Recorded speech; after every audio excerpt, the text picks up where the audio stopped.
You don't like the Drake? I hate the Drake. I love the Drake. How could you not like the Drake? Who's the Drake? Who's the Drake? The Drake is good.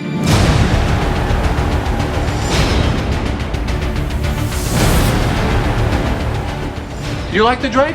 I love the Drake.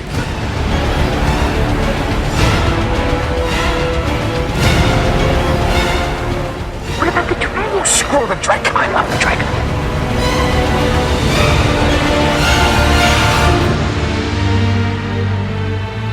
Hello everyone, welcome to Robin, Everyone Loves the Drake comic podcast. This podcast will take a chronological look at the third Robin, Tim Drake. We will be looking at the classic 90s 2000 Robin series and other notable comics with Tim in that era, while also simultaneously taking a look at Tim in the modern era as Red Robin in the pages of DC Comics, plus other Robin and Batman happenings in the world. So sit back, relax, and find out why everyone loves the Drake. Good for them. Love the Drake. Got to love the Drake. I'm impressed. What can I say? I'm irresistible. Hello everyone, welcome to Robin, Everyone Loves the Drake comic podcast. I'm your host, Rob Myers. This podcast is brought to you by the BatmanUniverse.net, your home for all things Batman and Robin. We're part of the Batman Universe Podcast Network. We're also part of the Batman on Film podcast network that can be found at batmanpodcastnetwork.com. You can get a hold of us a few different ways through Facebook at facebook.com/everyonelovesthedrake. We are on Twitter at ELTD Podcast. We're on Instagram also. Just look up Robin Everyone Loves the Drake.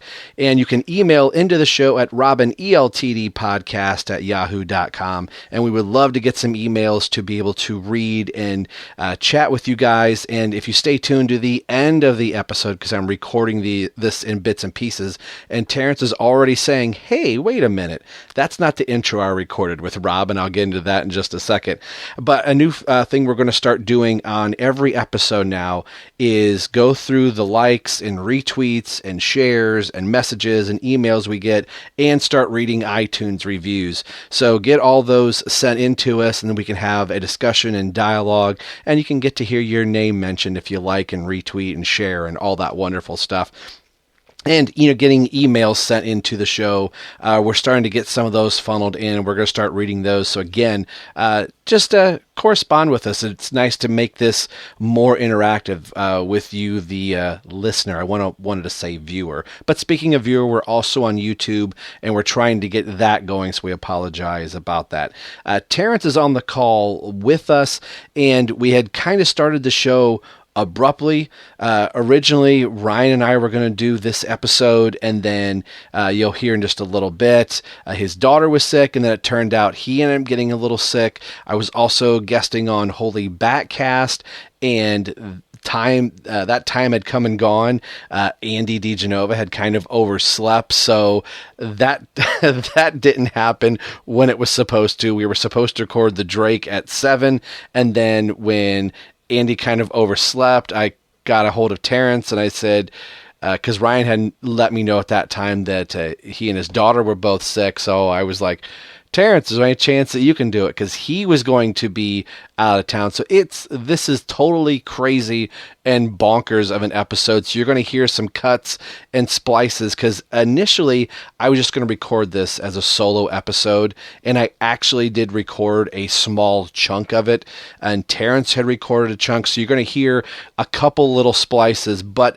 the main body of this episode is discussed by Terence and I. So it is kind of a crazy episode, one that we hope you will enjoy. Like I said, the main body of the episode is intact, just like you've come to listen from us, but the beginning and then a couple spots at the end are kind of, okay, Terence was going to record his thing, I was doing my thing, and then it was like, oh hey, we can do this all together, but we kind of had done some homework. So I'm rambling at this point. So let's get into the show, and you'll hear Terence and I introduce the episode number. And if you're doing your math, you can probably figure out what number this is. And we're kind of like 13-year-old schoolboys with this number. Okay. Anyway, on to the show. Hello, this is the Irredeemable Shag from the Fire and Water Podcast Network, and you're listening to Robin, Everyone Loves the Drake. Welcome to episode the one that comes after 68 and before 70, and that number is, Terrence? 69, Bill and Ted's favorite number, yeah. Episode. This was the one time you didn't have to say, wait, which episode is this again? Right. We've been talking about this one for a month, yeah. I can't wait to get here. So this is going to be the most lewd, and no, it's not. It's Robin. Yeah. It's Chuck Dixon. It's going to be very mild. Although, in a later bit, Stephanie does try and put the moves on Tim, but we'll get there when we get there. While handcuffed to a bed, no less. Right, so Hey. it's kind of playing right into our our show. But anyway, welcome to the show, everyone. Things have been really kind of busy in the Drake house, so we've kind of pared down the episode a little bit to one single issue. We made the announcement last week about doing the radio drama, and I have been knee-deep in vocal tracks. And I was just hearing the sweet sounds of Terrence's voice a little while ago, getting his part. And who are you playing in the radio drama, Terrence? A little character known as Anarchy. Yeah. So you and I get to go butt heads together in one little scene. So we're letting little things out. Of course, you can guess who Ryan is going to be voicing. He's going to be doing Azrael. And in the book, actually, he only has one word, and it's the word no. So I wrote a couple little things. He's going to do a couple other little bits for us. But so I've been working on that. And with just time schedule, initially we were going to do 15 and 16 both back to back. But this is actually Tom Grummett's last full interior of the book, so the art does change. So we're going to split this up into two episodes with 69 and 70. We're just going to look at just issue 15 in the Robin series, and then the next episode we will get into 16 as well. How have things been going for you today, Terrence? Going pretty good. We had daylight savings time today, so like my internal clock is all kind of messed up. Yeah. But the last time I think we talked, we recorded something for our sister podcast, Batman and Robin Eternal Volume 2, and we were trying to get that out for February, and I got to apologize to you. I was not able to get it done. Twice I set up my computer. I had it all set to record, had Audacity up, everything, and my kid came up to me and said, "Can you help me with my math homework?" And so it was I couldn't say no, I have to edit this podcast. I was like, oh, so I missed it. So that February issue or episode will become our March episode. And this being episode 69 always reminds me of that classic Bill and Ted where they see their future self or their past self, depending on which part of the movie you're in at the time. And they say, how do you know it's really us? And what number are we thinking of? 69. And I had sent you guys a text like we should do a little something like pretend like we're getting a Skype call from ourselves from the future and do all that. But it sounded more funny in a text than actually trying to do it and all that. So it'll remain one of those like funny ideas we kicked around but never actually like did anything with. But everything's going good. But once again, Ryan couldn't be here. He had sent us a message saying he might not be able to make it because his little daughter was sick. But apparently, I guess she's given the germs to him because now he's sick as well. Right. So he just said, "You guys, I'm gonna sit this one out." And it's been kind of back and forth. What are we gonna do? We're gonna do it here. We're gonna do it. But we finally got everything in place to do some podcasts and talk some Robin. Right. Before we're going to do a little backwards here a little bit. Normally we get right into some stuff and get a topic in out of the way. But I'm staring at the issue right here of Robin 15, and two things pop in my head. Looking at the front cover of this, we see Tim Drake on the glider, which is kind of a callback to Prodigal, where Tim was on the roof with Dick Grayson Batman and just couldn't make the leap out there, and there's a little acknowledgement of that. But this also reminds me of the Batman animated series action figure that I have, that the Robin figure comes with this big yellow glider that I lost somewhere, sadly. But what really made me think about this is the last of an era for Robin, and this is the final full interior issue of Tom Grummett. So I wanted to kind of get your thoughts real quick on Tom Grummett as a whole, just leaving the Robin series and kind of where he went, and hopefully one of these days we'll get a chance to kind of talk to him and kind of pick his brain a little bit about the Robin series. But just as a fan of Tom Grummett, the void that it's going to leave for a little bit until we get a very sustained artist on the book for a while. Yeah, I think I've said this on an earlier podcast. Tom Grummett holds a special place in my heart as far as just artists go, because he was the first artist that I actually could recognize his art and realize that there was a difference. Before that, I just kind of like they were just Batman comics. Like I never thought of that they were different artists with different styles, and even in like fine art, like paintings and things like that. I didn't realize how people could like look and say like, oh, that's a Picasso. Oh, that's a, Leonardo da Vinci. But people can tell just by like the style. And Tom Grummett was the first one I remember seeing a puzzle of Batman and Robin at the Warner Brothers store that I then bought, put together, and put on my wall. And realizing like I can instantly recognize like, oh, that's the guy I like. Like so he was the first one that I realized that there are different artists and you could just tell who drew it just by looking at it. Like that blew my mind. And he very quickly became my favorite artist. And I knew he was leaving because in one of the issues, it might have been 12 or 13, a couple issues prior, they said it in the letter column, and that he was going to do Superboy full time. And it just crushed me. And I completely forgot. But we were talking about like which Tim Drake books we will do and which ones we'll skip. And there were some, mini series and +1 titles. And I think you had sent me a text about him doing the World's Finest 3 with this team up with him and Superboy. And I forgot. I'm like, oh yes, bonus Tom Grummett. So that's on some really nice paper. And it's really nice artwork. But the thing that I think most impressed me about Tom Grummett on this run is he got better as the run went on. Like a lot of artists, you get kind of, they either just flatline and they're just kind of doing the same thing over and over again. And I think a lot of it had to do with the new inker, Ray Kreising, really making his artwork pop. But I felt like he got stronger and the artwork got stronger each and every issue. And we love his Robin, obviously, but in issue 15, you really get to see it because a lot of his run, it's not in it.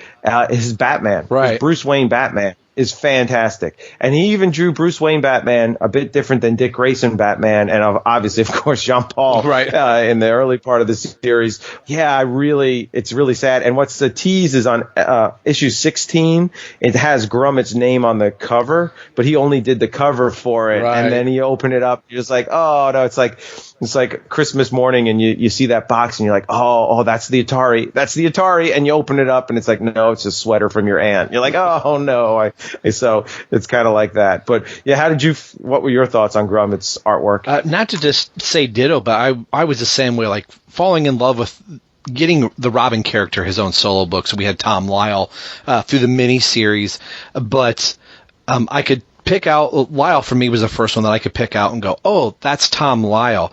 But there was something very, and I don't mean this in a bad way, but there was something so simplistic and so cool about Grummett's art that this sounds cheesy to say, it just felt like home, where you go, yes, that's Robin. And I loved his Batman. His Batman looked so cool, but he had enough distinction between all of his characters where if it was Ives, if it was his dad, his dad didn't look like a gray-haired version of Bruce Wayne. Like there were different face models for all of the different characters, whomever he would draw from.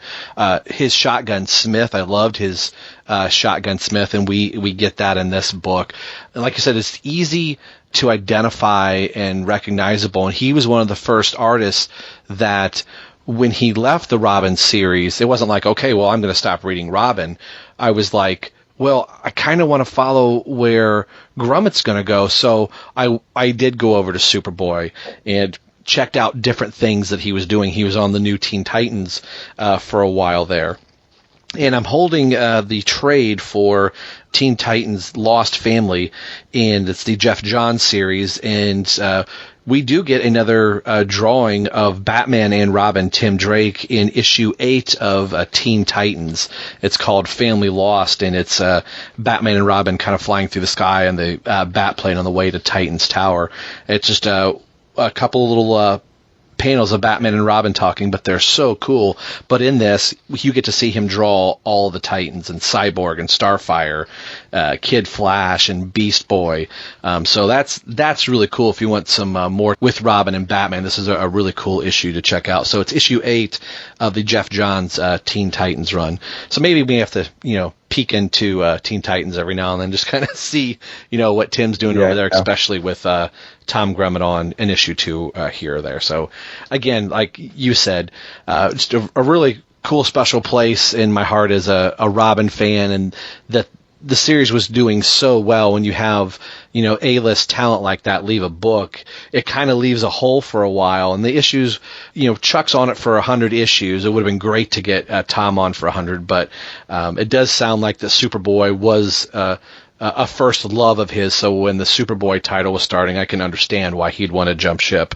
Yeah, and he was doing both titles for a while. They were both, there was 2 Tom Grummett books a month, so that was always a lot of fun. And I hope we do get to interview him, because one of my all-time favorite things, and I've mentioned this before, is on the very first DC animated movie, the Superman Doomsday movie, which the movie itself is not that great, but there's a documentary that is at least an hour. It feels like it's 2 hours, where they go in depth behind the scenes of the death of Superman with the creative comic creators, and he's interviewed a lot in that, and he seems like a really cool, down-to-earth, fun guy. So whenever I see that, I'm always like, oh, one day I want to pick his brain about the Tim Drake side. I just wish that somebody would make that same documentary style on Knightfall, because I think that would be an amazing story. And before these comic creators are too old, we need that documentary. Yeah, not to get off a little tangent, I still put in that Superman Doomsday,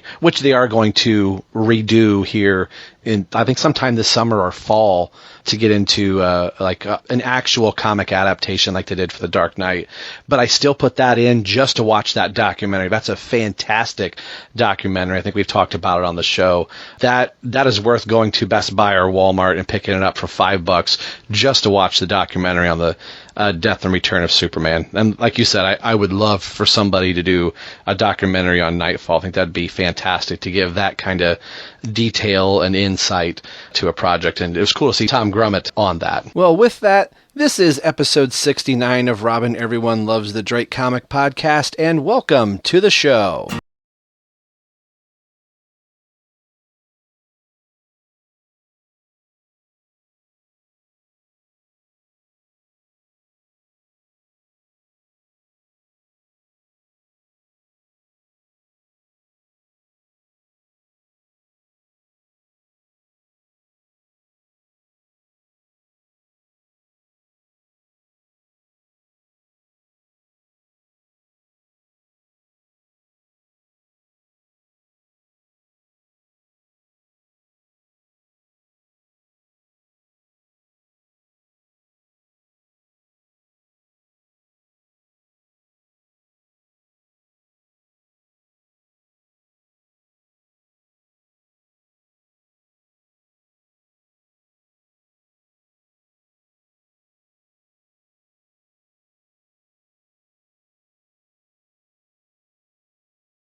All right, let's look at the synopsis for Robin 15. The information on this comic comes to us by Mike'sAmazingWorld.com. Robin 15, cover date March 1995. On sale date February 7th, 1995. Cover price $1.50. The editor is Dennis J. O'Neill. The title, Looking for Clues. Writers Chuck Dixon. Penciler is Tom Grummett. The inker is Scott Hanna. The inker is Dick Giordano. The inker is Frank McKellen. There's quite a few inkers on this book. The letter is Timothy Harkins. And the colorist is Adrian Roy. The cover credits go to Tom Grummett and Raymond Kersing. This is the last full interior issue by Tom Grummett on the Robin series, and the second to last cover by Tom Grummett. And now the synopsis for Robin 15, Looking for Clues. Robin foils some low-level thugs stealing ATM machines. He makes quick work of all of them with his bow staff. But as he kicked one of them off the tow motor carrying the ATM machines, he wasn't quick enough to stop it, and it crashes through the window of the place the crooks were robbing. I guess there's no need to call for the police now. As Robin ties up the last few crooks, police sirens can be heard. Now's the time to leave the scene, just like his mentor taught him. He scales up the rooftops and is on his way just as Shotgun Smith arrives on the scene. And Shotgun is still not a fan of the brat. Back in the Batcave, Batman and Robin have been going over a string of complicated high-end robberies. Maybe Robin's thugs weren't so low-level after all. Someone went to a lot of trouble mailing drawings all over the city giving clues as to the next heist, all of which have been committed in the previous months. Batman is running scans of the pages to see if there's any connection to them and where they might have come from. At this time, Robin decides it'd be better to go get some sleep since tomorrow's a school night. While Batman is scanning, he tells Batman to wake him up if he finds anything. Well, that lasts about 2 hours. Batman has woken Robin, and in no time, Batman and Robin are headed out. Batman tells Robin that the pages all have traces of chemicals of cleaning fluid, and there's only one place where those particular sets of compounds and pages that are that old come from in that concentration. They came from Blackgate Prison. The dynamic duo figured that Arthur Brown, the clue master, must be behind the drawings. Batman and Robin take to the gliders and jet across the bay. The last time Robin was going to make this trip was when Dick Grayson was Batman. Now he seems calm. Maybe it's because Bruce is back.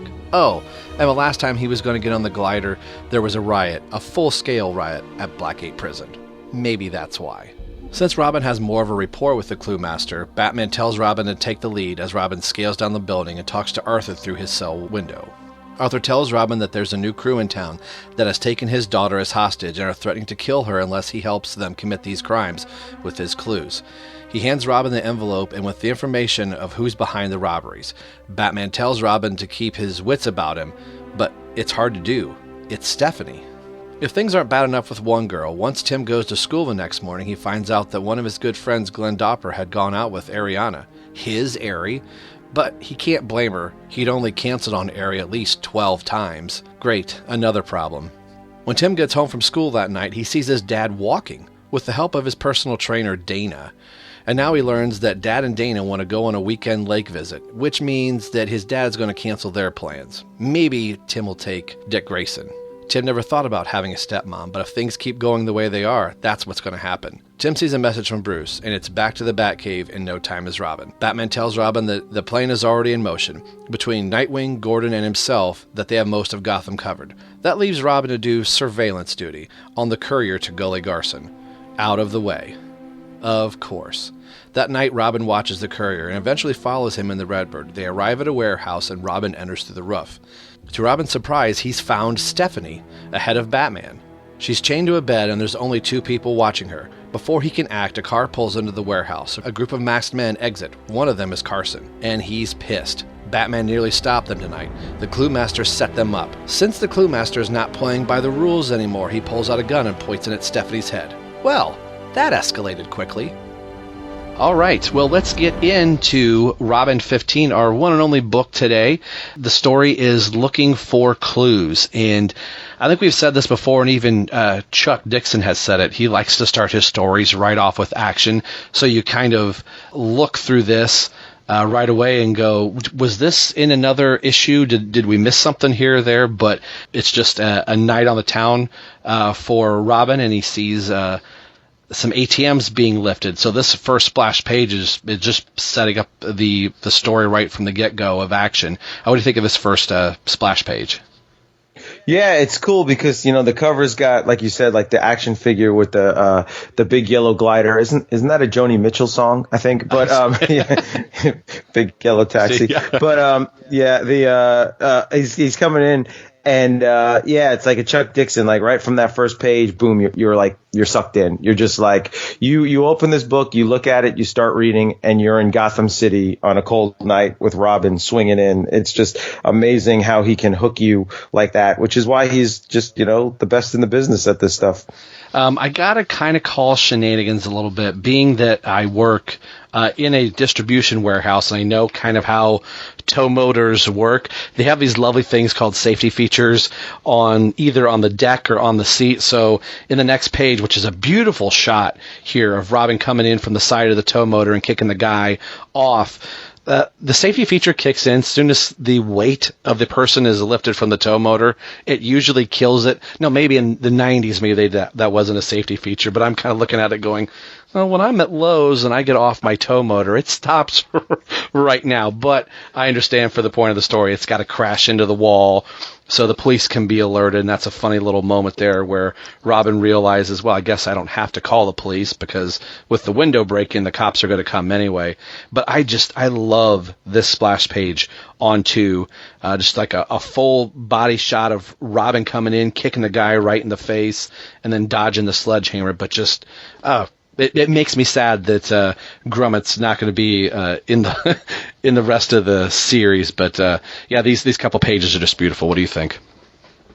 Yeah, it's funny your comment about the forklift reminds me of a quote from Alfred Hitchcock, who said, people will believe the impossible, but not the improbable. Like, we'll believe that there's this teenage boy dressed like Robin swinging in Gotham City with Batman, where over in Metropolis, a rocket from Krypton has landed, with his baby who's now grown up to be Superman. Yeah, that's all fine. But the fact that the forklift is still going, I call crap on that, like it's just funny how the mundane stuff will get us. I agree 100% with you on the art with this.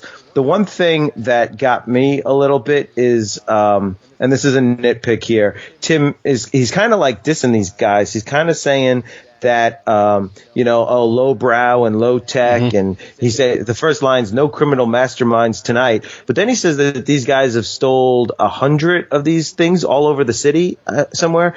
And I'm like, well, that sounds pretty good to me. Like, like if you ripped off 100 of these and haven't got caught, like that's pretty good.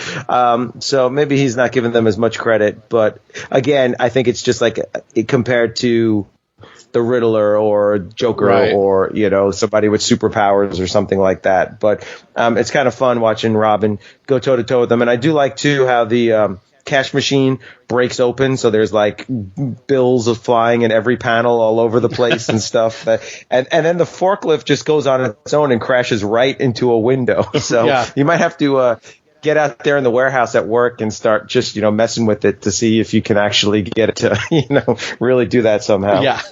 And being a trainer, that'd be really bad for me because I know doubly that I should not be doing that. But I'm like, hey, I saw it in a comic book. I just wanted to see if it worked. Page 6. Hey, can I ask you? Go ahead. That's what I was going to ask you. Page 6. When you turn the page, there's like an ad for Impulse. I'm assuming you're reading the floppy, right? Yes. Or you've got this in a tray. Yeah. When you turn the page, my first thing was like, oh, Bullock's out of the hospital. But did you realize that was Shotgun Smith right away? Oh yeah, right away, and not with the shotgun, but just with the bill of the hat folded up. Oh yeah. So that was my first instinct right there that it had to be shotgun because I think from the last time Ryan was on, he had said that he appears shortly after Prodigal and Troika. So I think when I was first rereading this, I was thinking I knew he was in one of these two books. I just didn't know where. So I was already anticipating him coming in. But then that does lead to a bigger question, like what happened to Bullock? Yeah. In the synopsis that we read, we know that Bullock's still kind of in the hospital, still recovering. So it's kind of cool to see Shotgun Smith back. I wish they could have done more with him in the series. When those first couple issues, I thought he was going to be a big part of the series, but it is cool to see him back and grumpier than ever. Yeah. Has no disdain whatsoever or complete disdain rather for Robin and everything in general. Like he wants the alarm shut off. He's got a headache, and should we call an ambulance? He's like, nah, I'll just take some aspirin. And his detective was like, no, I don't mean for you, Shotgun. He's like, let him suffer. So let him suffer. Yeah, I could just hear that gruff, 1960 movie cop like we talked about, or 70s cheesy cop movie, like, yeah, let him suffer. Yeah, that was something that I was kind of sad that he just vanishes a little too soon from the Robin series. We kind of see through pages 6 and 7 here, if I have that. Yes, 6 and 7, of kind of like the recount of like you said earlier, these may not be low-level thugs like they thought. This is actually a series of heists that have been going on by a gang, just one of many. And this kind of puts Batman and Robin here kind of behind the 8 ball where they normally aren't at, that these clues and drawings are showing up, kind of like somebody was playing Pictionary really quick, that these crimes have already happened that we're seeing on page 6, and that they're just now either finding out about them or trying to decipher what they are. So it's kind of cool to see Batman and Robin here. And for some reason, Robin was able to get to the only single chair in the Batcave first, and he's sitting on it backwards. And I love the way Grummett is drawing him here. It's a very teenage thing to do, with the baseball hat backwards, or he's sitting in the chair backwards and making Batman stand. But knowing Batman, he was probably standing for the next 2 hours and didn't even realize the chair was even there. So I think this is a really cool shot of Batman. Yeah, it's kind of interesting. We've talked about that one chair in the Batcave, but the Batman looks awesome here. And like I had said, Grummett draws him with a little bit of Adam West around the jawline. He's got the new costume, but if you look on this, it's like completely black or really dark blue.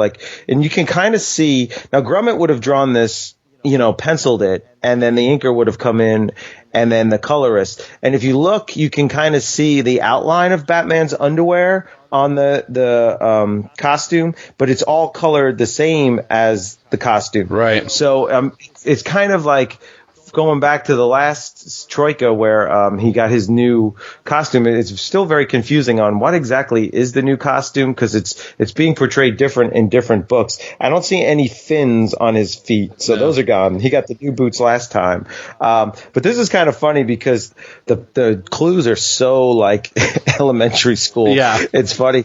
And then we're going to find out, they find out it's Clue Master through the paper. And that was a stretch. And then later on, Clue Master is like, it took you long enough to figure out. Well, that's a long stretch to know that. I thought this was a stretch as well, but it is some good detective work on Batman's part. He does figure out that it's the paper. And I like that Tim thinks on page 9, okay, well, it's a school night, I'll go get some sleep, and then he lays down for about 2 hours and gets scared of Batman, and it's like, oh geez, I forgot about the new suit. But the Batman's able to put it together, that it's a chemical compound and it's old paper that's been stored for a while, that it's got to be over in Blackgate Prison. So like you said, it's kind of a stretch. It's like, wow, I made that easy from the Clue Master, but it's like it wasn't. There had to be some extra work that goes on there. But yeah, and it's on page 7, like you said, Tim's in the chair sitting backwards. Then Batman gets up and does some detective work here, analyzing the paper. But then on page 9, when Tim's leaving, Batman's in the chair. So I think it's like a game they play. They sit in it as long as they can, then they try to distract him. Look over here. And then when they grab the chair back. And so they're, for a billionaire, he's only got one chair. But I thought it was kind of odd that Tim gets scared by Batman and he's like, oh, it's the new suit. He could have been wearing regular clothes. If somebody wakes you up in the middle of the night, it scares you. Right. Yeah. But overall, this is kind of cool. I love seeing Batman do detective work and be the world's greatest detective. And like I said before, I see a lot of Adam West in the drawings. But I know some people hear voices when they read comics, and I've heard Kevin Smith say, when he's reading Batman, he hears Kevin Conroy's voice. When I was reading this, I was hearing the voice, and I don't know the gentleman's name, but you'll know it.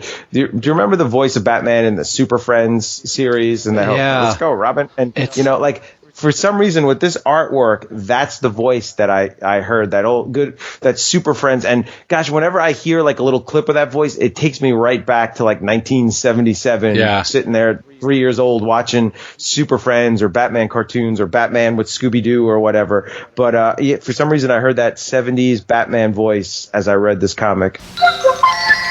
Robin, quite often people choke on a piece of food they're eating. Right. What can you do for them? Well, if I were choking, you'd stand behind me, wrap your arms around my waist, then make a fist with one of your hands and put it against my abdomen with your thumb against my body, slightly below my rib cage. Grab your fist and press in and upward.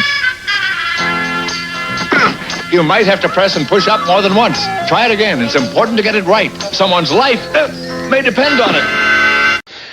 I want to say it's Olanso, Olansoule.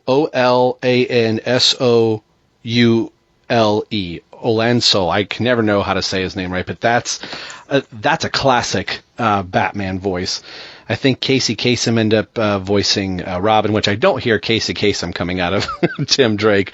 Yeah, but, no. But I can see out of this one that you could get a Super Friends vibe out of Batman.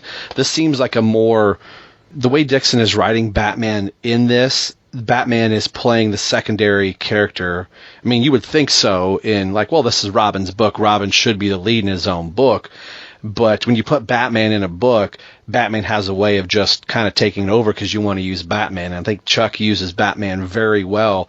And even on page 12, when they are finally glided across the bay to Blackgate Prison and they arrive on the roof, it's Batman that lets Robin go down and scale down the wall to talk to Arthur Brown because Batman knows, well, you have rapport with the Clue Master. Rather than Batman doing it, lets Robin handle all of the talking, which I think that's a good testament to writing for your characters and not letting Batman overshadow and let the main character of the book have his own reward. So I thought that was really pretty cool.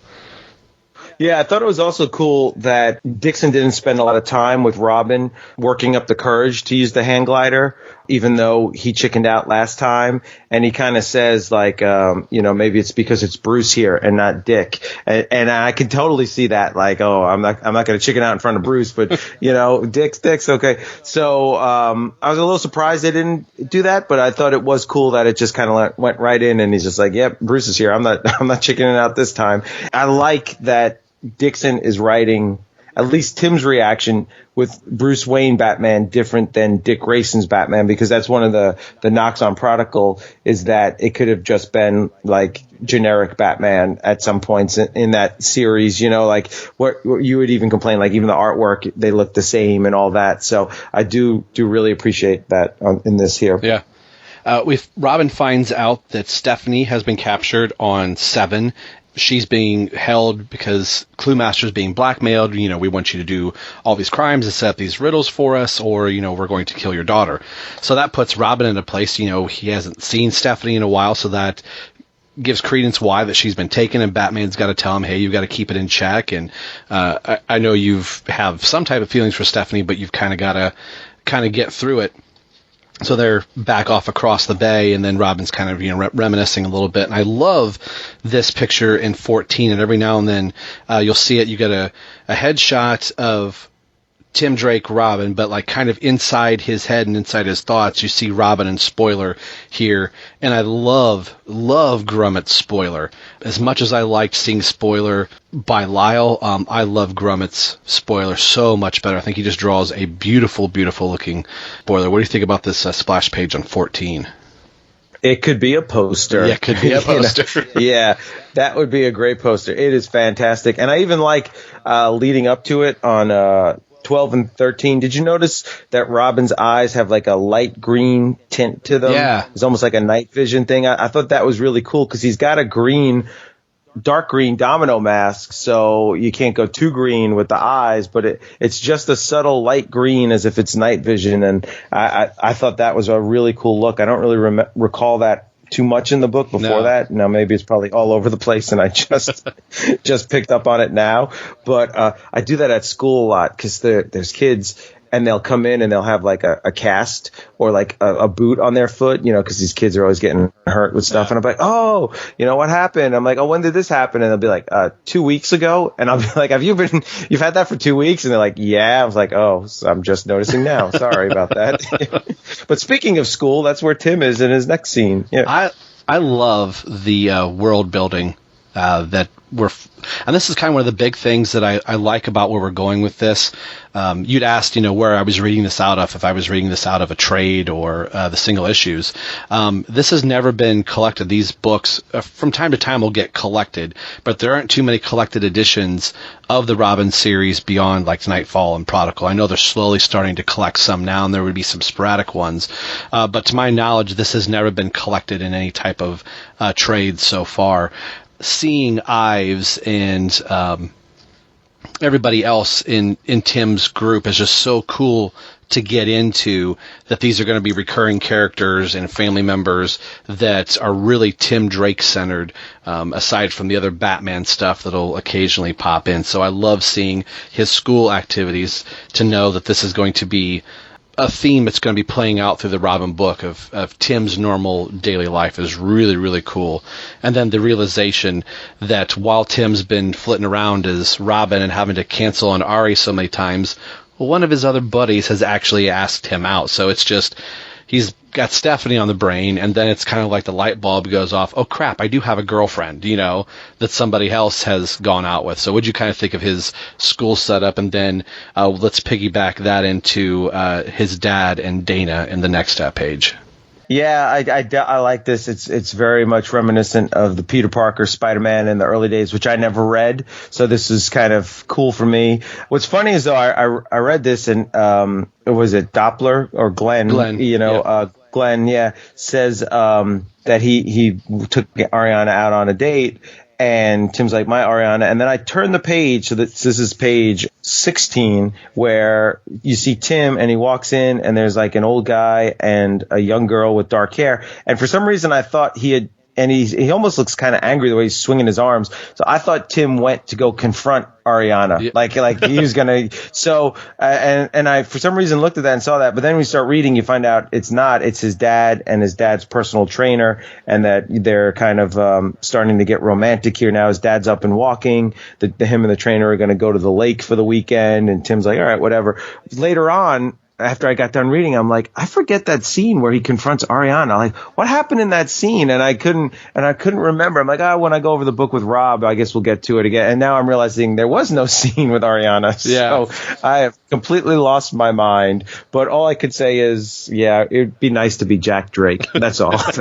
Yeah, I think I would find a reason to walk pretty quick. And I'm sure he found some reasons. But this is kind of getting back into old Jack Drake stuff that Tim was used to dealing with. Like, okay, now that his dad isn't dependent on Tim and he's got this personal trainer, and now that he's walking, he's already starting to go, well, we were going to go to, I think it was a concert or something like that he's going to cancel on Tim, but then he's going to go do plans with Dana, and goes, well, I'm sure you can find somebody else. And Tim has a throwaway line of like, well, maybe Dick Grayson would want to go.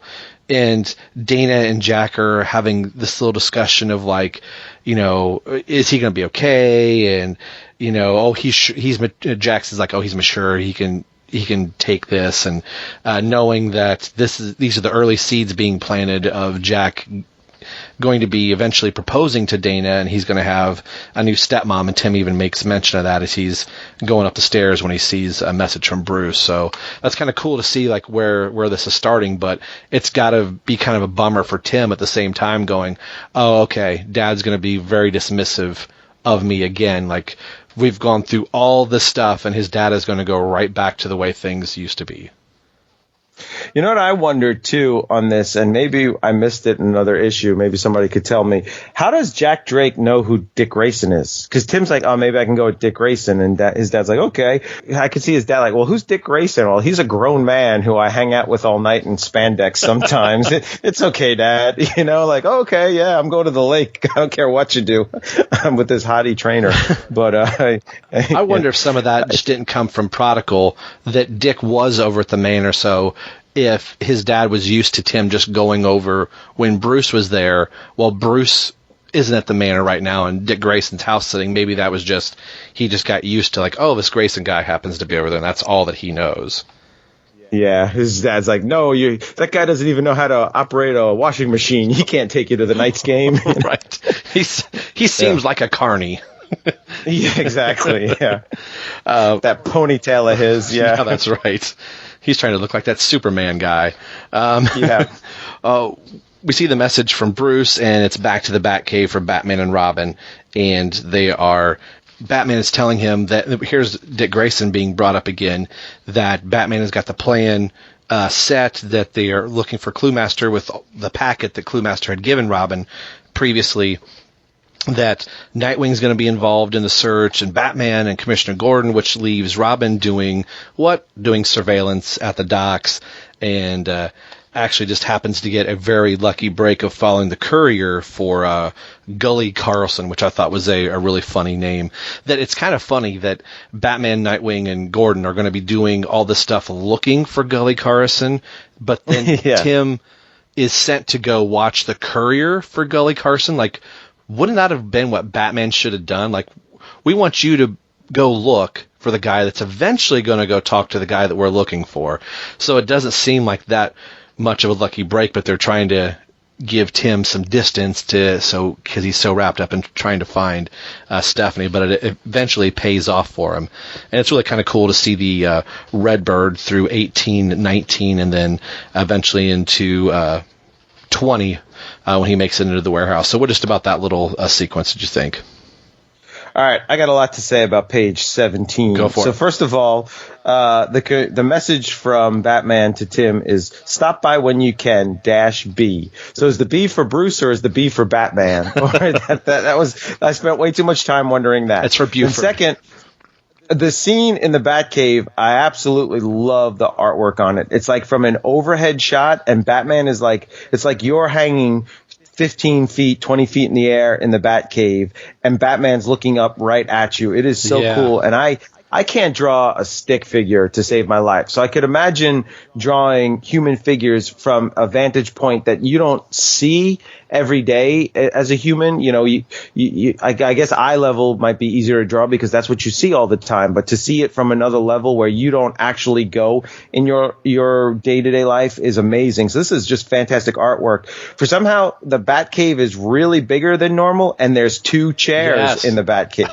So I was like, what? So I think that Superboy Prime punched the walls of the universe between this page and the last page, or page as we saw the Batcave, because the computer's completely different than we've ever seen it before, and there's 2 chairs, and that also, it's much lighter in the Batcave, and you can actually tell that the gloves and boots and cape of Batman are a different color than the rest of the costume, although the underwear on the outside is still the same color as everything else, where in the other one it's much brighter, but the costume is all the same color, boots, cape, everything. So at first I was like, oh, well, one might be in the daytime, but then I'm thinking they're in a cave. It wouldn't matter, the lighting. Right. So maybe there is a dimmer switch or something and they've brightened the lights up. So I don't know. But again, I see Adam West and I hear the voice of the Super Friends, and I just love this scene. And then on page 18, where Robin's down by the docks, I don't know what you'd call it, but they do these little like smoke trails through the artwork that is just so cool and just so sets the tone of like a foggy, watery dock. I can hear like the water splashing and like foghorns and foghorns and all that stuff. Like, it is so cool. And this is where I first noticed Robin's green eyes here, and just the look of determination on his face and calculation is so cool. And even like we've said it so much, or at least I've said it, I love Andrena Roy's coloring. And on page 18, Robin, you see him from the back, and he's sitting on the, as I say it, roof. You say it with your Ohio accent. How do you say roof again? Roof. You say roof. Rough. Yeah. You say it like the dog's barking. That's I don't hear a lot of Ohio accent or much, but when you say that, or when you refer to Coke as a pop, then I'm like, oh yeah, that's right. Rob's sitting in Ohio. Anyway, the coloring on Robin's cape, there's just a hint of yellow at the bottom in like the folds, and just a hint of yellow around the neck. And I think that just that little touch is just so cool. And then on the bottom of 18, you see like the shadows of the buildings, but one of the buildings is in the shape of Robin, like looking down. It's just fantastic. And then, I love the Redbird. I just love the Redbird. Same here. And they're the only 2 cars, and how does he not see that in the rearview mirror? But I don't care, because it's so much fun. And even in I don't want to go, but in that episode, I keep saying that, in issue 16, when Stephanie sees the car and she's like, "You named it the Redbird?" That's such a boy thing to do. Like I love it too, like the Redbird. A shot that I like on 20, there's a couple of them. There's only like 5 panels, actually 4 panels, but the middle panel where Robin is, after he's scaled up the building, and also in the first panel, you see the shot of Redbird where he's kind of pulled off to the side and watching the car go to the warehouse. The window is tinted green, but you can see Robin just enough, and that I think is really cool. But that third panel where Robin's coming in the window, where his face is almost blacked out, but the green eyes for probably like his lenses are, I think that's just so cool the way that's colored. And then the shot of him perched up on top of the girders, up on top of the like the rafters rather, of the building, kind of looking down. And at this point, it's only Stephanie chained to the bed and the courier and then like one other guy. So at this moment, like a job that Tim was supposed to have of just watching and during surveillance, Tim can save the girl and get out without most anybody noticing. He can clearly take down 2 guys, but of course, Gully, again, I love that name, shows up holding the batarang on 20, and you kind of see Robin go up above the rafters, and things are going to escalate very, very quickly here once we get to the last page where Gully has just realized that, you know what, Batman's been notified.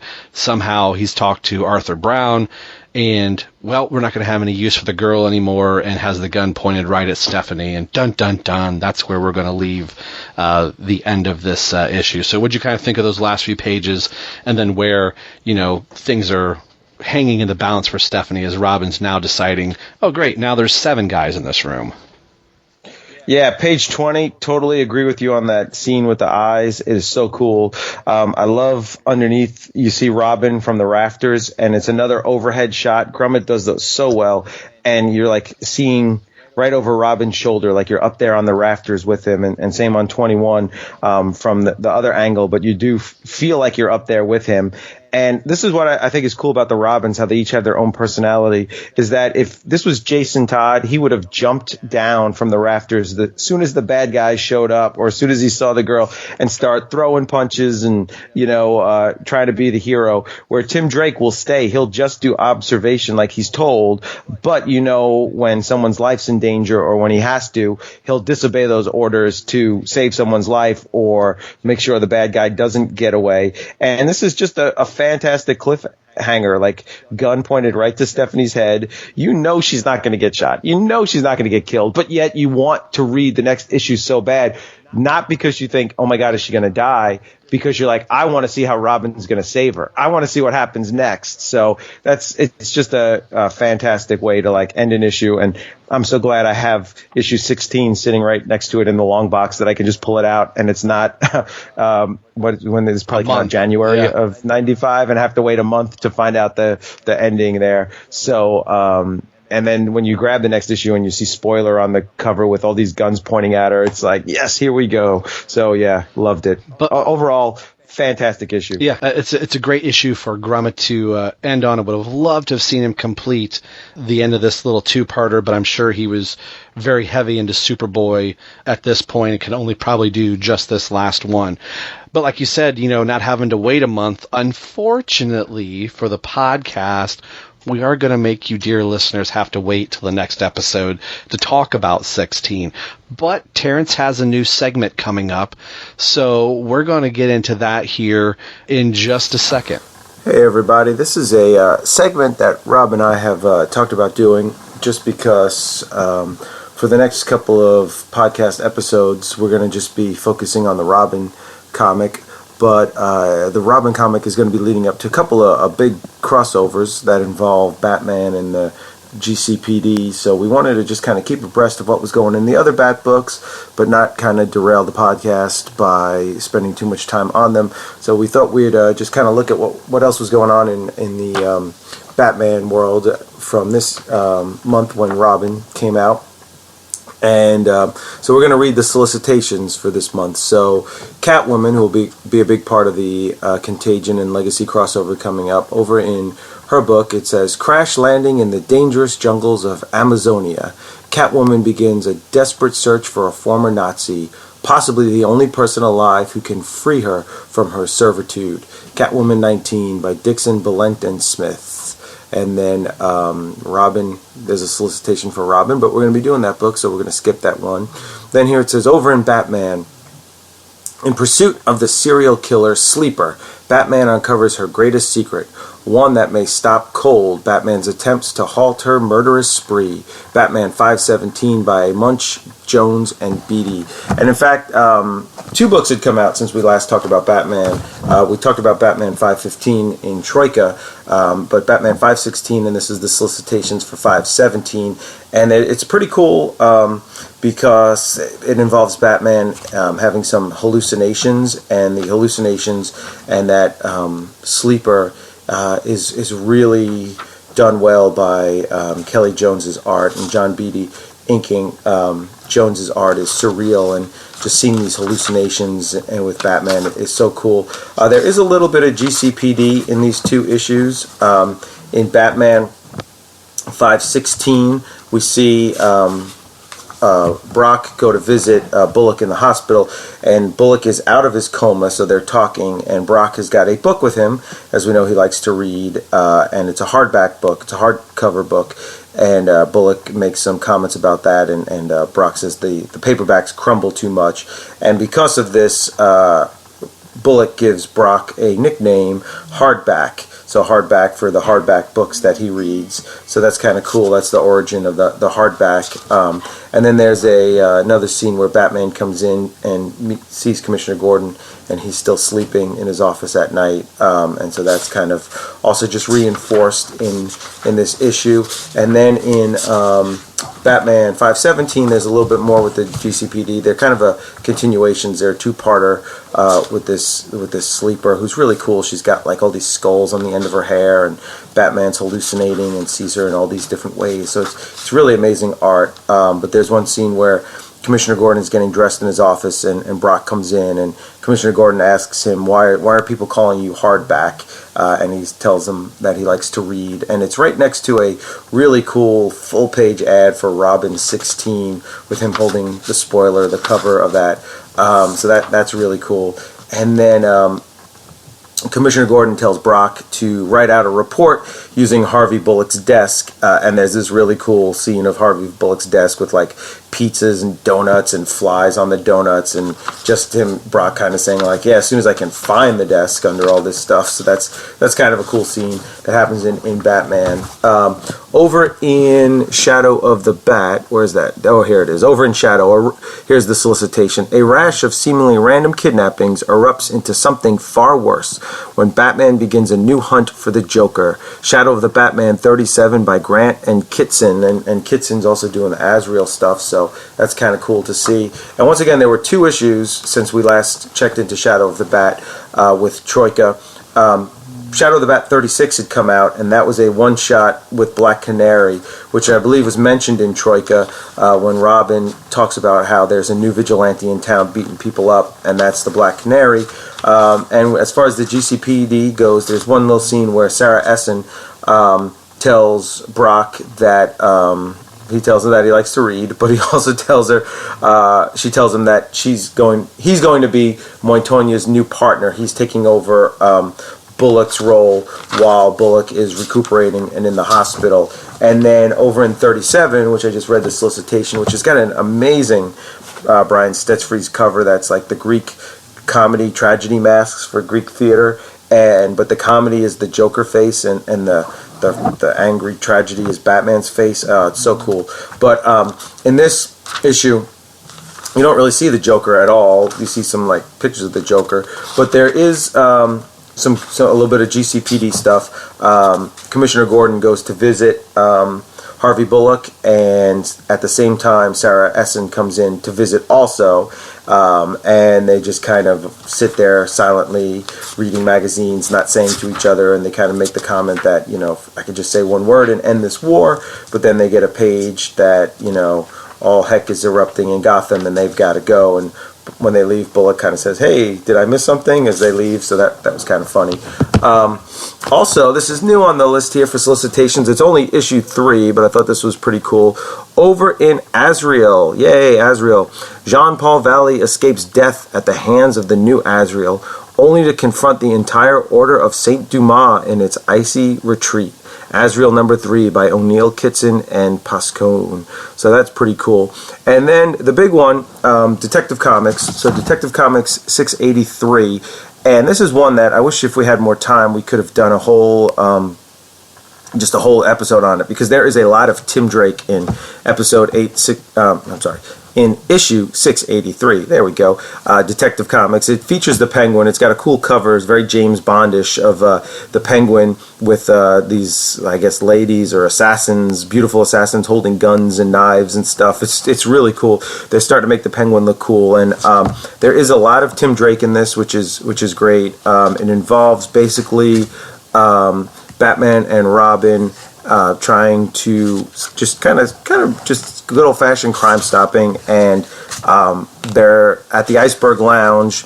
There's a guy who is winning the blackjack, and they think he's a card counter, and so they take him over to meet Penguin, but instead of just beating him up, Penguin realizes he can use this guy who ends up getting the code name the Actuary to plan and plot crimes. And this issue must have taken place a bit further back, because at this point Harvey Bullock is still in the coma, and Montoya's been there the whole time, as his partner, and seeing him. And I love it where she says he lives on a steady diet of Cuban cigars and cream donuts. That's the living there, Harvey. So Harvey's, not looking so good, but it's a really nice moment between Brock and Montoya, and then she asks him to leave so she can be alone with Harvey and play some of the old-timey music he likes. So they're really building up the character, the characterization of these GCPD people, and that they're not just, faceless police officers or background characters, and I really like that. That's why I really wanted to do this. There's some great Batman and Robin scenes where they go after an informant, and the apartment explodes, and they go after, I don't know where Chuck Dixon comes up with these names.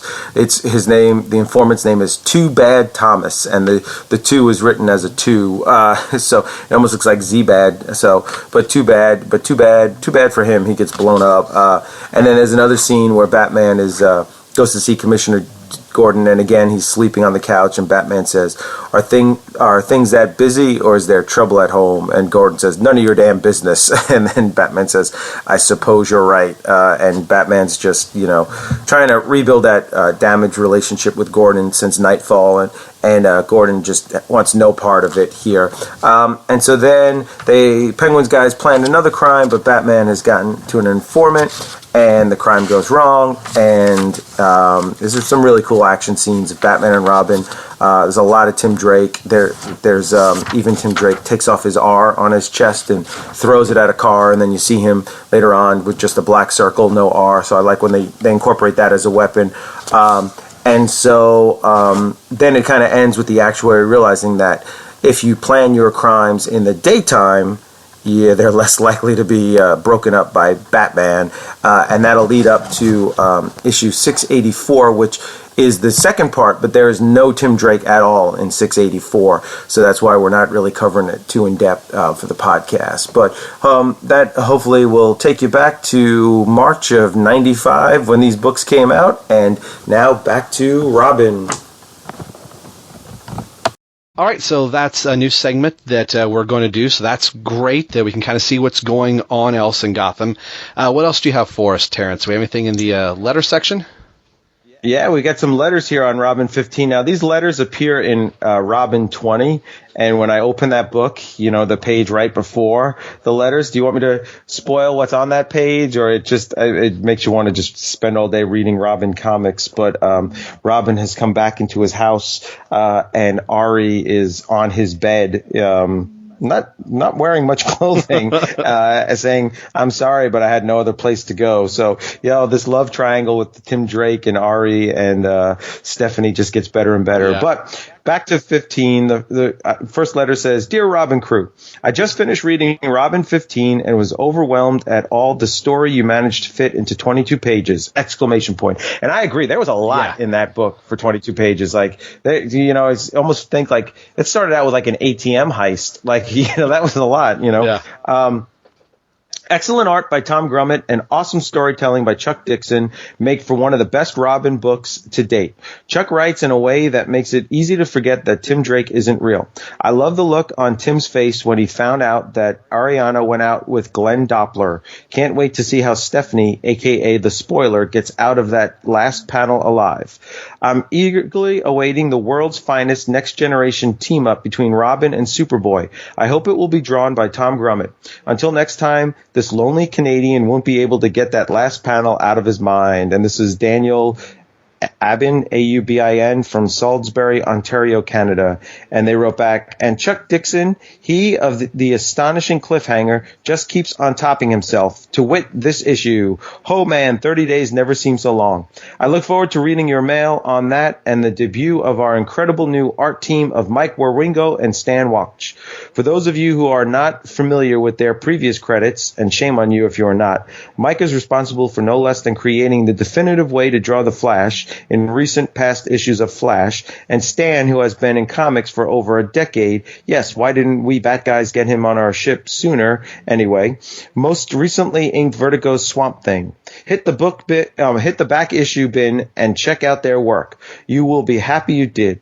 And of course, let me know how much you love what they are doing with the Boy Wonder. And we talked about that, I think, last time or the time before, how we were both reading Flash and enjoying Flash, and the creative team coming over from the Flash was a good replacement if you have to replace poor old Tom Grummett. I don't want you to go. Right. Please don't go. Here's another one.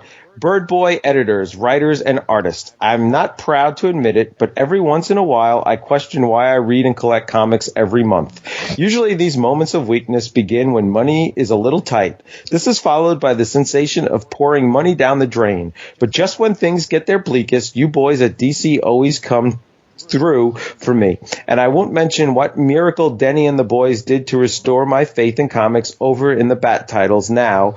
We might be here all day. Robin 15 reminded me why I love to read this title and have collected it from the premiere issue. And I just stop here. You do that, I think, because I know I do it, where I'm like, why am I buying these comics? I got to stop. I got to save my money. And then you read one that's so good and you're like, I got to get the back issues. I got to get to the comic book store. I got to do that, Yep.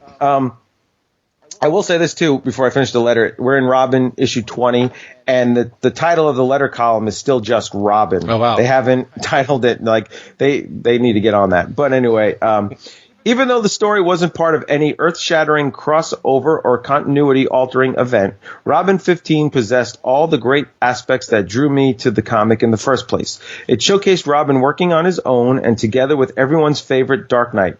The issue provided glimpses into Tim's private life at school and at home. It even included characters that are native only to the Boy Wonders title, Shotgun Smith, the spoiler, as well as one of the growing number of criminals that are inhabiting Robin's own rogues gallery. I love Batman's observation that Robin knew the Clue Master a little better than he did. Robin 15 had it all. You have made Tim Drake a dynamic, real person. He is more than just some young crime fighter punk who likes to mouth off to the bad guys. He is human with feelings and thoughts that are true to the character and the situation he lands in. Where else but in your pages do we get to know a 15-year-old boy who struggles with teen angst during the day and fights some of Gotham's deadliest criminals at night. Keep up the superb work, gentlemen, and I will never doubt again. Waiting for a Nightwing monthly title, Brendan McPhillip, University Heights, Ohio. Is that anywhere near you? It's a couple hours away. Okay. And he says, I too am waiting for a Nightwing monthly. For now, though, I am satisfied with the upcoming Nightwing miniseries. Look for it very soon from the talented hands of Dennis O'Neil and Greg Land, who did this year's Teen Titans Year 1 annual. And that was the thing when I was getting the solicitations. It was odd that there was no Nightwing title. Wow. Like that was just a weird kind of thing. And I've got one more that I wanted to read here. But before I do that, I'm going to mention this letter. I think he hits the nail on the head. This is one of the things that made issue 15 so great and fun, is that it wasn't part of some 15 or 20 part series. I didn't have to read 3 other Bat books before and then read 3 ones after. It was just like a really fun, good, self-contained Robin story that had Batman, had spoiler, had Clue Master. It really was like an old time good good comic. You felt the same way, right? Oh, definitely, yeah. And I think we've talked about, I about said episode fatigue, what do you want to call it? Crossover fatigue. With, so many books, we went from Knightfall into Prodigal and into Troika, and even probably going a little bit farther back than that. It was really refreshing that these two stories, even though we're only talking about one today, but they were almost like one and done type stories. Like the letter said, it was nothing earth shattering, but it was just really nice to take a breath and go, you could kind of read these two books out of the context of everything else and it'd just be really nice, precise, and even though it's a tight story, there's a lot, like we said again, there's a lot they cram into 22 pages.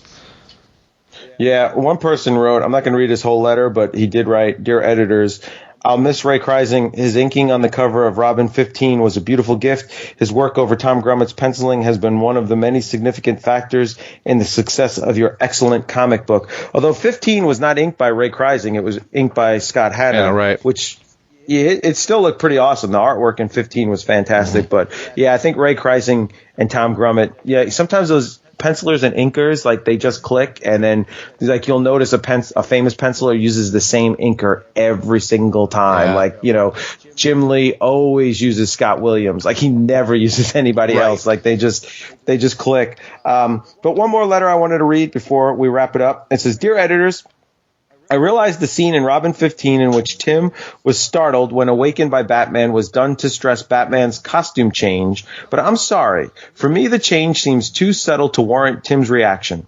The true reaction must be to the change in the man in the suit, Bruce Wayne. Tim must have been perceiving the inner change." I love how it's not like Tim. It's not like that Tim is wrong to have done it. He did it, but like there's a deeper meaning. I just love how comic book readers find that deeper meaning. Right. Like, no, it's the inner soul of Bruce Wayne that scared Tim Drake. I'm glad us comic book fans are all dorks, like deep down dorks. Yeah. Oh, totally. These are my people right here.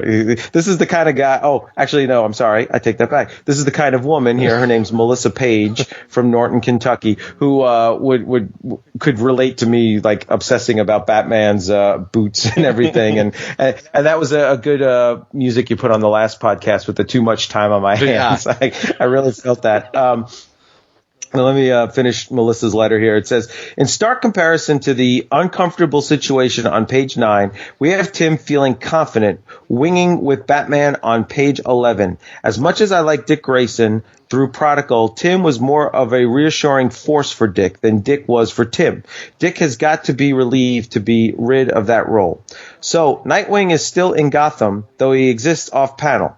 I applaud Batman's cooperative plan. I wouldn't have minded if the story from Robin 15 had been continued to another Bat book, so the action could be further shown from Batman's, Nightwing's, and Commissioner Gordon's point of view." And then they responded to her, "To paraphrase Daniel Aubin," which is he wrote that first letter, that guy from Canada here. All right. I'm like, wait a minute, who's he? But now I realize he's the guy in the letter column. From earlier in this column, we couldn't have squeezed another ounce of story into this issue, and it already was part 1 of 2 parts. As readers nowadays seem to prefer shorter story arcs, a stretch to 3 parts might have been too much. Still, thanks for the compliment. As for Batman's new look, the changes are subtle but important. The new costume is black, not gray, and renders the wearer practically invisible in darkness. That's why Tim was so startled when he awoke. Imagine waking up to a set of floating white eyes in the dark. Brr. So, I feel like they didn't quite have the new costume.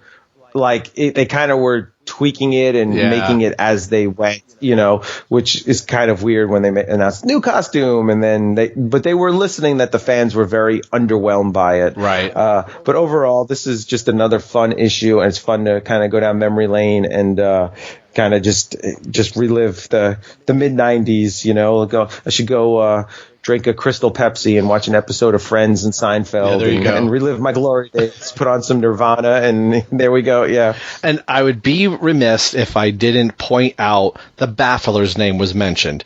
I totally skipped over that as you and I were talking. Oh, and even in the synopsis, I missed it. But I like that shows how personal connection's wrong, like how much Tim knows about the Clue Master and the Baffler, and that was around when the Baffler came out when Bruce was still looking for his father. So Tim was like, I think the line was like, "Oh, that's even a longer story." And it's very dismissive. Like, you never mind. That's not what we're here to talk about. That Batman didn't know who the Baffler was, and for a second I was like, "What?" So I didn't want to let the episode conclude without mentioning that the Baffler got a mention in 15.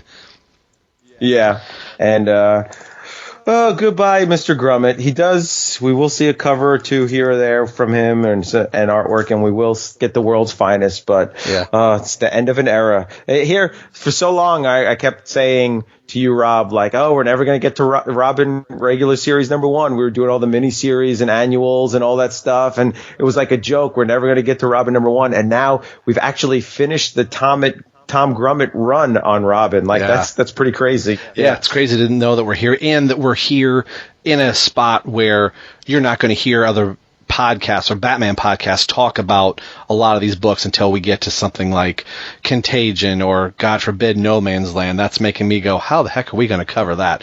So one thing at a time. We'll just kind of live in this, teen to 20 issues of Robin. And Terrence doesn't know this, but right when we close, I'm going to be going back through the likes and retweets of you guys. So if you want to get your name mentioned on the show, like and retweet us, leave a comment either on the Twitter feed when the episodes come up or on the Facebook page, and we'll get some name mentioned for you folks out there that listen to the show. All right, like I said, this is going to be the reviews and retweets and iTunes reviews segment that I want to start doing this regularly on the podcast. So if you have not given an iTunes review, go over to iTunes, and that'll a nice 5-star review is nice, but a 1 or 2 or 3, like I always say, be kind. But a nice 5-star review gives us so much feedback and kind of puts us into a higher search rotation in iTunes when people are looking for podcasts, or people are saying, hey, this is a really good podcast. So if you feel that way, write a nice little review over there. I'm going to be reading the iTunes reviews and then retweets and shares of the episodes as they come out. So I have some from about 3 years ago, for the context of time. We're going to only just do them from the last year, and there are not that many to do here. So I'm going to pick some from 2017 here, going through 18. And again, it's not a truckload. I would like there to be a truckload, so if you'd like to help out the show, do that, and I'll get your name mentioned on the show. And hopefully I don't butcher everybody's name here. So from the earliest in 2017, a year ago, says the Essential Tim Drake podcast from DJM934. Nice 5 stars here. Says, everyone loves the Drake podcast, is keeping Tim's legacy alive by churning out compelling content and providing excellent commentary in its reviews. The host constantly provides programming worth the time and effort for every Bat fan. Well, thank you very much, DJM. The next one here, again from 2017, is from our good friend Robbo87. Says, hands down the best Robin podcast. 5 stars. Says, I absolutely love this podcast. Robin, Terence, and Ryan do tremendous jobs reviewing and analyzing comics related to the best Robin of all time, Tim Drake.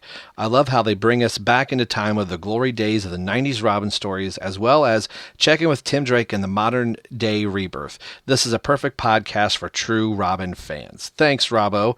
I got one here from our good buddy Jay Rocca, Mr. Justin Kowalski of the Batman on Film. This is just like Tim, this is the best podcast. I believe that's what it says, because iTunes cut off the tail end of the review, what I can see on the phone here. This came from April 2017. It says, I am really glad this Tim Drake focus show is not only based on John Blake, Justin, who is not even a real Robin, where Tim has earned his spot in the Dark Knight's side by traveling the world and earning the legacy of the Robin mantle. And all John did... Justin, this is funny. And all John did was learn how to throw a bat bomb and was told to wear a mask. That's more of a poke at Ryan there.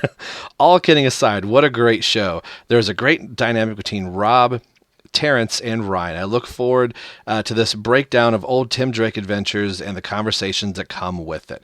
Thanks, Justin, and very funny, John Blake. A little orphan vision right there. So the next one from May 20th, 2017 is Joel Stachel. If I'm saying that right, please forgive me if I am. The title is awesome, 5 stars. It says, keep up the great work. Short and sweet, but thanks for the review, Joel. This next one is July 17th, 2017 from Mishka 1221. Again, I hope I'm apologizing. I apologize, and hopefully I'm pronouncing that correctly. And since Robin doesn't get a lot of credit, again, the title of some of these gets kind of cut off on the review sheet that I get to read. 5 stars. It says, Robin is a character but doesn't get the credit he deserves. That's the title there. In fact, none of the various handfuls of versions of the character even get their due. This podcast sheds a light on the third Robin, Tim Drake, and at the same time brings us the history of Batman and the Bat Family comics to those that may not know about it. I love the host and the use of the radio dramas and fun and added excitement to what could be boring, listening to someone read a description of a lengthy inherently visual history. Can't wait for more, and I love the new look of the recently released social media. And that's from Justin Kowalski made our new logo for us. So thanks to that one, Mishka. The next one is December 21st. For 2017 for Rizzy Cosplay. It says, a good problem to have. I love this podcast. Tim Drake is the greatest Robin. My only issue with this podcast is I wish there were more. I wish they would put up more episodes frequently. I do too. I guess that's a good problem to have, right? That's good enough to want more. All right. Thank you very much, Rizzy. And the last one we got here is the newest one. This is for 2018. This just came to us Friday. It's titled Lots of Fun, 5 stars from Love Escaping. This is a nice little lengthy one here. So it says, I just finished binge listening to all available episodes. That is impressive that you just finished listening to them. We just recorded episode 69 that you're listening to right here. So that is impressive. It always blows me away when somebody says, hey, I just binge listened 60 episodes. I'm like, wow. And I even think even the early ones, because boy, I was rough. I said, it has been a fun ride. I've loved getting to know these guys and what they love about Robin. Tim Drake, I have to admit, I started listening to this podcast because Tim was the Robin I knew the least about, and I wanted a crash course on all things Tim, and boy, did they deliver. The host, Rob, has grown so much as a podcast host, but has done a bang-up job since the beginning. Thank you very much. That's very flattering. Rob and his co-hosts are so personable and take the legend of Tim Drake to heart. It's not hard to get caught up in their love for the character. It's also interesting to look at the comic It's also interesting to look into the comics world for me. I enjoy the comic, but I can't say I've ever sat down and mulled over which recent comics of Batman I have wearing the oval or not. It's fascinating. It's a fascinating look into nerddom that I am completely new to. I hope for many good years to come. I just heard about their project of making a radio drama, A Lonely Place of Living. I am really excited about that. By the way, if you need more female voice actors, I'd love to be involved. Thanks, Stephanie, for a great podcast. Thanks for the great podcast. Stephanie, parentheses, not Brown. Stephanie, there's no contact information here. So we might be looking for some stuff. So speaking of contact information, you can write into the show at robineltdpodcast@yahoo.com. I forgot to say that, so there it is. We have no emails, so that would be cool to get some emails that we can read in here, so you can write into us there.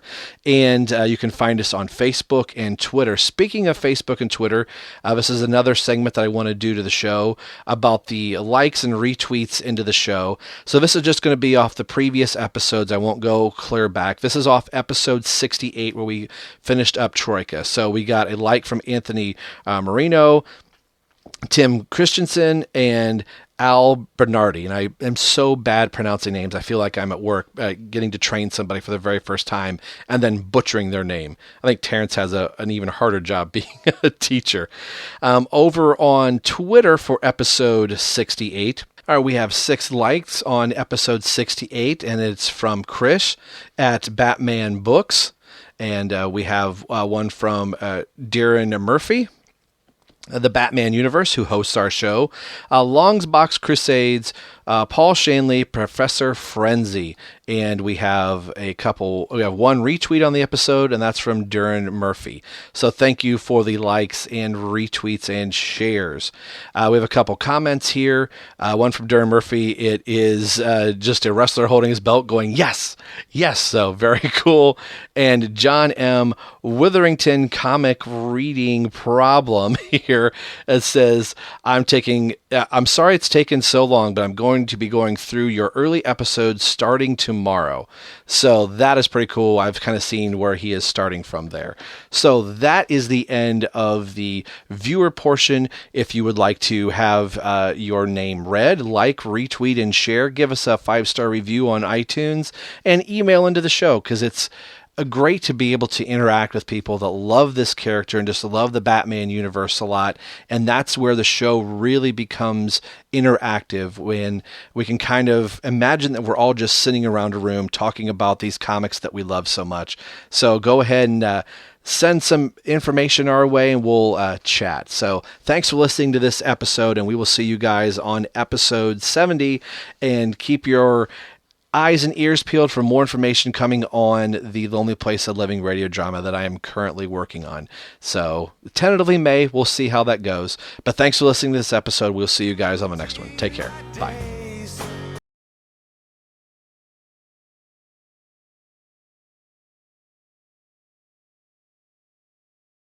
Podcast. This podcast has been brought to you by the BatmanUniverse.net. Tim Drake, Robin, and all related Batman characters are under copyright of DC Comics. This podcast is solely for your entertainment purposes. There is no money exchanging hands at any time for any reason. I can't even find a quarter underneath my keyboard. So no infringement is intended by this show. This also applies to all music and sound clips as well. So there should be no need for you to send Lex Luthor's lawyers after us. That would be greatly appreciated. Thanks. You can now get a hold of the show in a few different ways now. The most recent is on Twitter. We are at ELTD Podcast. You can also now get a hold of us via email. It only took me 2 years to get one. So if you want to email in, you can do so at robineltdpodcast@yahoo.com. Our Facebook page can be found at www.facebook.com/everyonethatlovesthedrake. And we are also on YouTube. In the search engine in YouTube, just type in Robin, Everyone Loves the Drake, and it'll take you to our YouTube page. And as always, you can message directly over at the Batman Universe website. So email, tweet, message us. We'd love to hear from you, and we will read your comments on the air. The show that you're listening to can be found a few different ways, through iTunes, Windows Media, and over at our host site, the Batman Universe. Leave us a review on iTunes if you listen there. It will help spread the word of the show. Make sure you head over to the BatmanUniverse.net, your home for all things Batman and Robin. Thanks for listening to the show and hearing why everyone loves the Drake. We will see you in a few weeks.